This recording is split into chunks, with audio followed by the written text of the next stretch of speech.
చాలామంది నైట్ మిగిలిన అన్నంతో ఏం చేస్తారు? Lemon rice, egg fried rice లాంటివి చేస్తారు. కానీ నేనైతే మిగిలిన రైస్‌తో కొత్తగా అయితే ఏం చేయలేదండి.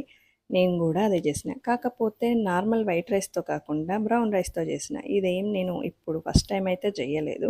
బ్రౌన్ రైస్ తినడం స్టార్ట్ చేసినప్పటి నుంచి చేస్తూనే ఉన్నా. చాలామంది బ్రౌన్ రైస్ అంటే ఎట్లుంటాయో తినేలాగా ఉండవు కావచ్చు, టేస్ట్ ఉండవని అనుకుంటారు. అవును. అది నిజమే. వైట్ రైస్‌తో పోల్చితే బ్రౌన్ రైస్ టేస్ట్ తక్కువగానే ఉంటాయి. కానీ వీటిలో ఫైబర్ కంటెంట్ అనేది కొంచెం ఎక్కువగా ఉంటది కాబట్టి, హెల్త్ పరంగా చూసుకుంటే అయితే బ్రౌన్ రైస్, రెడ్ రైస్ లాంటివైతే చాలా బెస్ట్. అంతేకాదు ఈ బ్రౌన్ రైస్ సమ్మర్‌లో అయినా సరే ఒక్కరోజు పూర్తిగా పాడదు. అంటే 24 గంటల వరకు రైస్ పాడవదన్నమాట.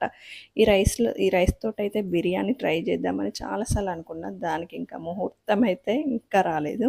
బ్రౌన్ రైస్ బిర్యానీ చేస్తే మాత్రం ఖచ్చితంగా షేర్ చేస్తా. ఇక మీరైతే మన ఛానల్‌ని సబ్స్క్రైబ్ చేసుకోండి. ఓకే. బై.